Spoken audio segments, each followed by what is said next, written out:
Tarih sahnesi M.Ö. 3. bin yılın ortalarına doğru ilerlerken Fırat ve Dicle nehirlerinin cömertçe suladığı bereketli Hilal'de yani Mezopotamya'da insanlık medeniyetinin beşiği olan Sümer uygarlığı hüküm sürüyordu.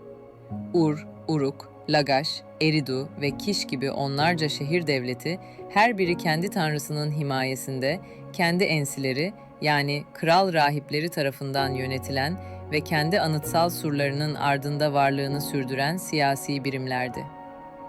Bu şehirler arasındaki bitmek bilmeyen rekabet, diplomatik manevralar ve sınır savaşları yüzlerce yıldır bölgenin değişmez kaderini çiziyordu. Bu parçalı siyasi mozaik, dünyanın merkezinin kendi şehirleri olduğuna inanan bir dünya görüşünü yansıtıyordu. Ancak bu köklü ve görkemli Sümer kültürünün gölgesinde, kuzeyin daha az yerleşik topraklarında farklı bir dil konuşan, farklı bir enerjiye sahip yeni ve dinamik bir halk sessizce yükseliyordu. Onlar, Sami dil ailesine mensup bir dil konuşan ve tarihin akışını geri döndürülemez bir şekilde değiştirecek olan Akatlardı. Onların tarih sahnesine kesin adımlarla çıkışı, yalnızca bir hanedan değişikliği veya bir şehrin diğerine üstünlüğü değildi. Bu, siyasi bir paradigmanın yıkılışı, kültürel, toplumsal ve ideolojik bir devrimin başlangıcıydı. Akatlar, izole şehir devletleri fikrini paramparça ederek, dünyaya merkeziyetçi, çok uluslu ve evrensel bir imparatorluk kavramını hediye edeceklerdi. Onlarla birlikte krallık, artık bir şehrin koruyuculuğu değil, bilinen dünyanın tamamına hükmetme iddiası haline gelecekti. Akatların kökenleri. Akatların Mezopotamya'ya ne zaman ve hangi coğrafyadan geldikleri konusu, modern tarihçilik ve arkeolojinin en hararetli tartışmalarından biridir.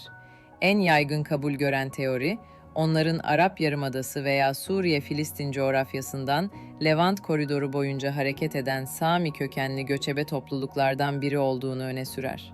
Bu halk, M.Ö. 4. bin yılın sonlarından itibaren muhtemelen daha iyi otlaklar ve su kaynakları arayışıyla dalgalar halinde Mezopotamya'nın kuzey bölgelerine sızmaya başladı. Bu süreç, ani bir istiladan çok, yavaş ve organik bir yerleşme, bir tür kültürel ortak yaşam olarak gelişti. İlk başlarda farklı bir dil konuşan ve farklı geleneklere sahip bu yeni gelenler, zamanla yerleşik hayata geçerek Sümer medeniyetinin başat kültürüyle yoğun bir etkileşime girdiler. Bu etkileşim tek taraflı değildi. Akatlar, Sümerlerin çivi yazısını kendi dillerinin fonetik yapısına uyarlayarak tarihteki ilk yazılı Sami dilini yarattılar. Sümer panteonunu benimsediler, şehir hayatının karmaşık sosyal ve ekonomik yapılarına adapte oldular. Buna karşılık Sümer toplumuna da Büyük Sargon'un tarih sahnesine çıkmasından önceki yüzyıllarda Akadlar, özellikle Kiş, Mari ve Ebla gibi Kuzey ve Orta Mezopotamya şehirlerinde demografik olarak önemli bir yoğunluğa ulaşmışlardı. Erken hanedanlar dönemine ait kral listelerinde ve idari tabletlerde giderek artan sayıda Sami isimli kral, katip ve yöneticinin varlığı, Akadların sadece nüfus olarak değil, siyasi ve bürokratik olarak da güçlenmeye başladığının en somut kanıtıdır. Bu dönem alttan alta ilerleyen bir güç birikimi ve kültürel kaynaşma evresi olarak görülmelidir. Akadlar, Sümer medeniyetinin binlerce yıllık birikimini özümserken, kendi kolektif kimliklerini ve askeri potansiyellerini de koruyorlardı. Henüz birleşik bir siyasi güç olmasalar da, geleceğin imparatorluğunun demografik, kültürel ve hatta bürokratik temelleri bu dönemde Sümer şehir devletlerinin gölgesinde sessizce atılıyordu. Büyük Sargon ve İmparatorluğun doğuşu. Akad tarihinin ve belki de dünya tarihinin dönüm noktası, şüphesiz Sargon'un sahneye çıkışıdır.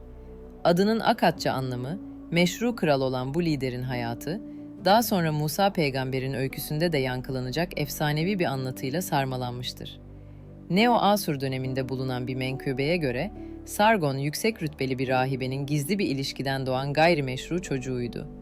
Kimliği açığa çıkmasın diye annesi onu kamıştan bir sepete koymuş, sepeti ziftle sıvayarak Fırat Nehri'nin akıntısına bırakmıştır. Akıntıların sürüklediği sepet, Kiş Kraliyet Sarayı'na su taşıyan Akki adında bir bahçıvan tarafından bulunur. Akki bebeği evlat edinir ve onu kendi oğlu gibi büyütür. Gençliğinde Kiş Kralı Urzababa'nın bahçıvanı olan Sargon, zekası ve yetenekleriyle yükselerek kralın sakisi, yani en güvendiği danışmanlarından biri olur. Bu mütevazı başlangıç öyküsü, onun ilahi bir kaderle seçilmiş, karizmatik ve halkın içinden çıkan bir lider olduğu imajını pekiştirmek için tasarlanmış bir propaganda metnidir. Tarihsel gerçeklikte ise Sargon, muhtemelen Kiş Sarayı'nda zaten etkili olan Sami kökenli bir aristokrattı. Gelişen olaylar neticesinde veya doğrudan askeri bir darbeyle Kral Ur-Zababa'yı devirerek Kiş'te iktidarı ele geçirdi. Ancak onun vizyonu, tek bir şehir devletinin kralı olmanın çok ötesindeydi. Gözünü, güneydeki zengin ve prestijli Sümer şehirlerine dikmişti. O dönemin en güçlü Sümer lideri, Umma kralı olan ve Sümer şehirlerinin çoğunu gevşek bir konfederasyon altında birleştirmeyi başaran Lugalzagesi'ydi. Sargon, Lugalzagesi'nin üzerine yürüyerek onu 34 muharebeden oluşan bir seri sonunda kesin bir yenilgiye uğrattı. Esir aldığı Lugalzagesi'yi bakır bir tasmayla Nippur'daki Sümerlerin baş tanrısı Enlil'in tapınağının kapısına bağlayarak tüm Mezopotamya. Bu zafer Sargon'un durdurulamaz fetih arzusunun yalnızca ilk adımıydı. Ur, Lagash, Eridu gibi direnen tüm büyük Sümer şehirlerini sistematik bir şekilde fethetti, surlarını yıktı ve yerel hanedanlara son verdi. Ordularını güneyde aşağı denize yani Basra körfezine kadar indirdi ve ellerini sembolik olarak denizin sularında yıkadı. Bu jest Sümer ülkesinin tamamının fethinin tamamlandığının ve Mezopotamya'nın tek hakimi olduğunun ilanıydı. Fakat Sargon'un hırsı Mezopotamya ile sınırlı değildi. O, dünyanın dört bir yanına hükmetmeyi hedefliyordu. Ordularını batıya, günümüz Suriye'sine çevirdi. Mari ve Ebla gibi stratejik ve zengin ticaret merkezlerini ele geçirdi. Yazıtlarında Lübnan'ın sedir ormanlarına ve Anadolu'daki Torosların gümüş dağlarına ulaştığını gururla iddia etti. Doğuda ise Elam ülkesine başarılı seferler düzenleyerek burayı da imparatorluğunun etki alanına kattı. Sargon'un dehası yalnızca askeri zaferlerinde değil, aynı zamanda kurduğu devrimci idari sistemde yatıyordu.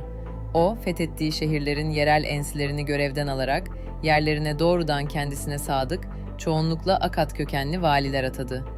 Bu, tarihin ilk gerçek merkeziyetçi yönetim anlayışıydı.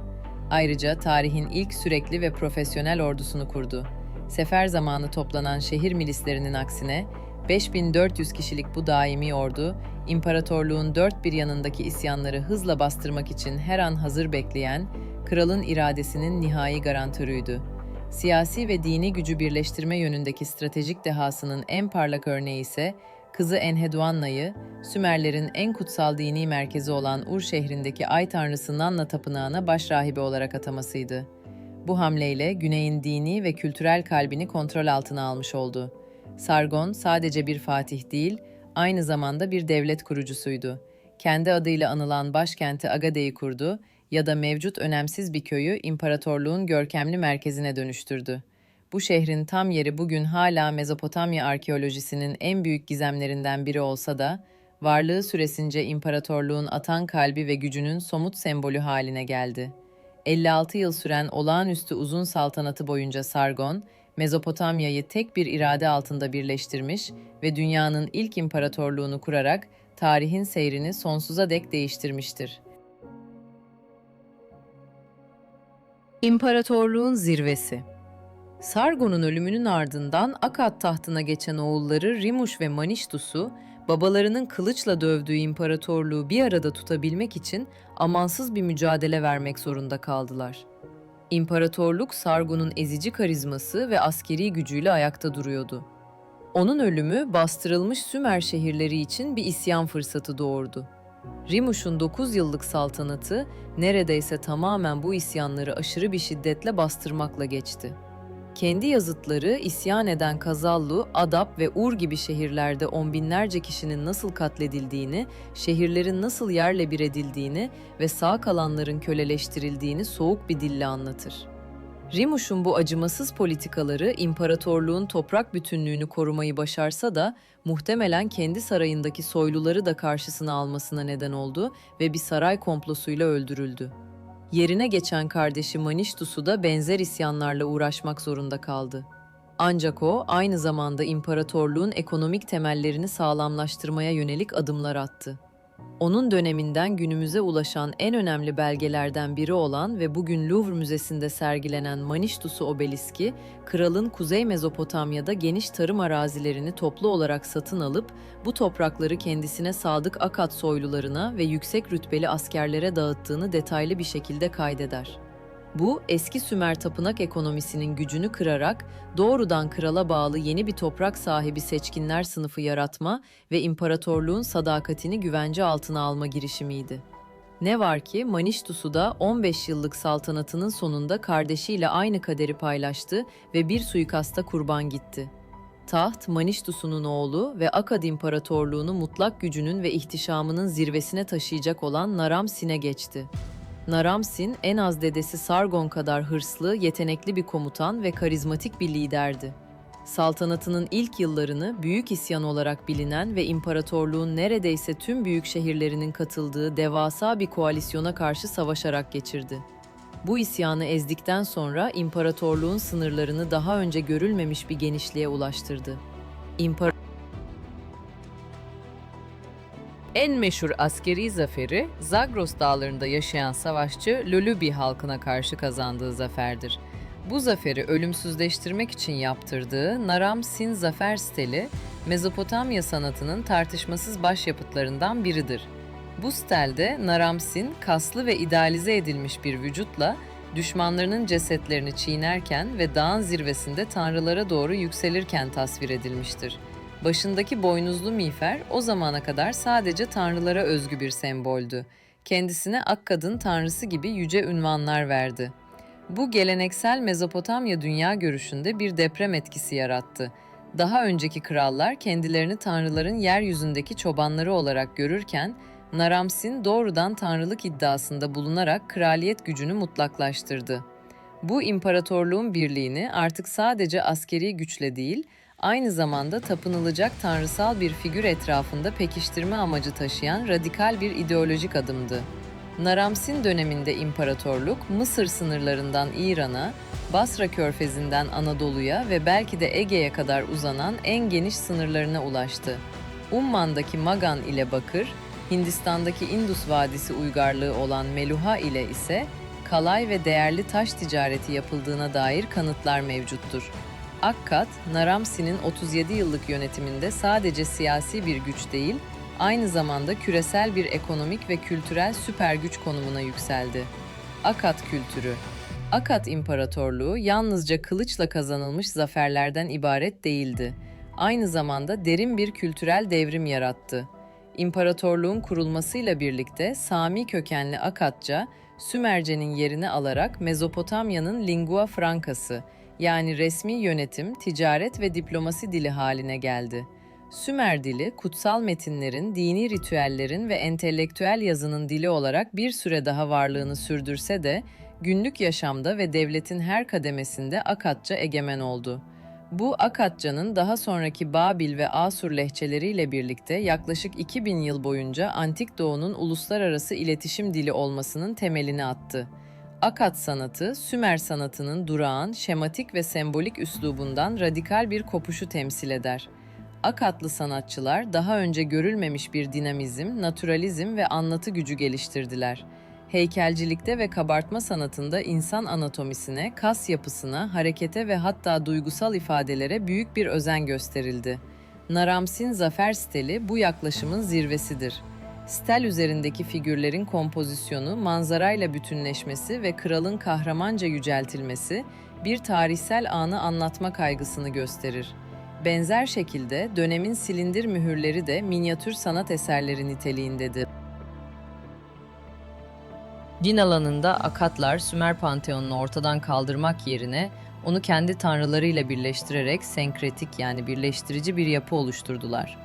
Sümerlerin aşk, bereket ve savaş tanrıçası İnan'la Akatların tutkulu ve yırtıcı tanrıçası İştar ile birleşerek imparatorluğun en önemli tanrıçası haline geldi. Güneş tanrısı Utu, Şamaş, ay tanrısı Nanna ise Sin adını aldı. Ancak bu süreç sadece bir isim değişikliği değildi. Akatlar bu tanrılara kendi kültürel kodlarını ve değerlerini yüklediler.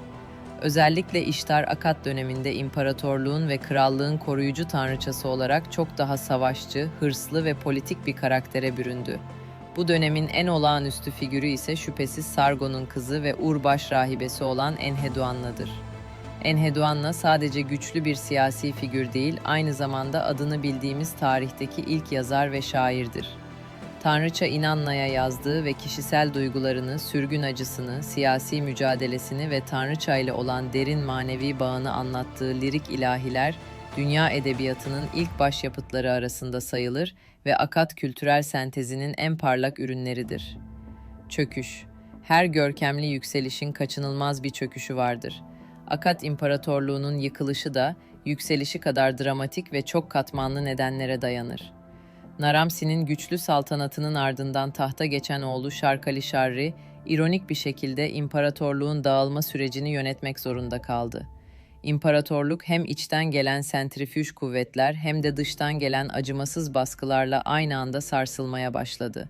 Güneydeki Sümer şehirleri bağımsızlık için fırsat kolluyor, doğuda Elamlılar, batıda göçebe Amoriler ve kuzeyde Hurriler imparatorluk topraklarına sürekli saldırılar düzenliyordu. Ancak Akatların sonunu getiren en yıkıcı dış tehdit, Zagros dağlarından Mezopotamya ovasına inen ve Gutlar olarak bilinen okuma yazma bilmeyen savaşçı bir kavim oldu. Sümer ve Akkad kayıtlarında dağların yılanları, medeniyetten nasibini almamış bir halk olarak tanımlanan Gutlar, organize bir istila ordusundan çok, yağmacı akınlar düzenleyen çeteler halindeydi. Bu sürekli akınlar, imparatorluğun can damarı olan tarım alanlarını tahrip etti, hayati ticaret yollarını kesti ve şehirlerde korku ve istikrarsızlığa neden oldu. Şarkali-Şarri'nin ölümünün ardından Akkad'da tam bir anarşi ve kaos ortamı hakim oldu. Sümer Kral listesi bu dönemi, "Kral kimdi?" sorusuyla trajik bir şekilde özetler. Birbiri ardına tahta çıkan birkaç güçsüz kral çöküşü engelleyemedi. Sonunda Gutlar, başkent Akkad'ı ele geçirip yağmalayarak imparatorluğa son ve ölümcül darbeyi vurdular. Geleneksel tarih yazımı çöküşü Gut istilasına bağlasa da son 30 yılda yapılan paleoklimatolojik Milattan önce 2200 civarında, yani tam da Akatların çöküş dönemine denk gelen tarihlerde küresel ölçekte etkili olan büyük bir kuraklık dönemi yaşandı.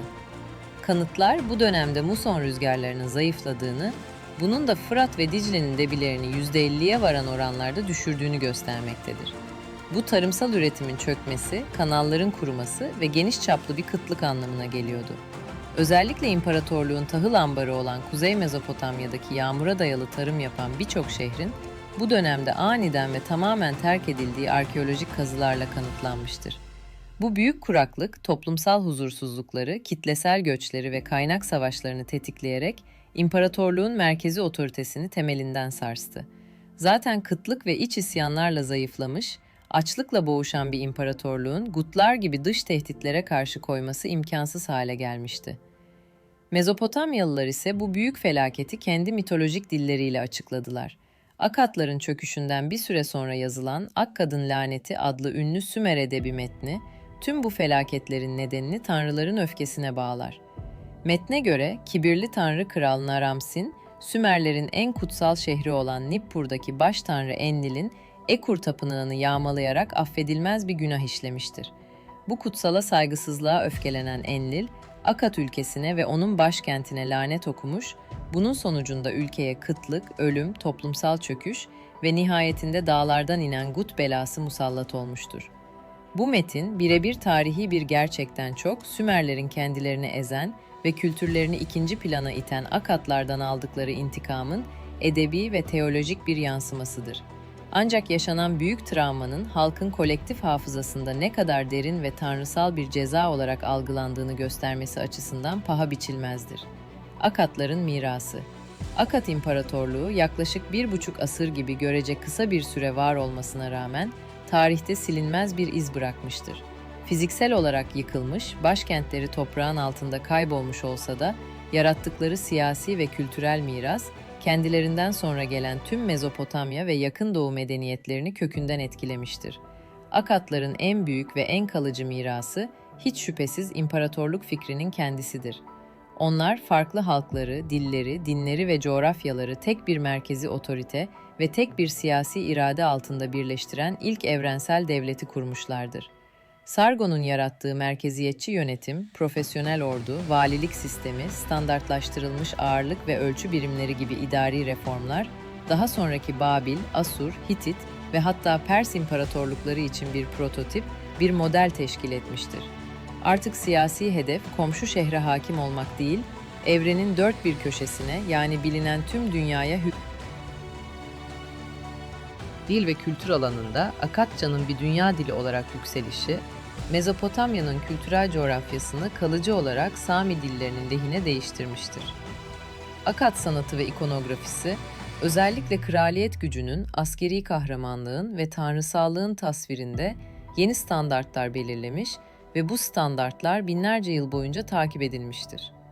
Sargon ve Naramsi'nin hayatları ve eylemleri, nesiller boyunca anlatılan efsanelere dönüşmüş, kendilerinden sonra gelen Hammurabi'den II. Sargon'a kadar sayısız kral için birer ilham kaynağı ve aşılması gereken birer örnek olmuştur.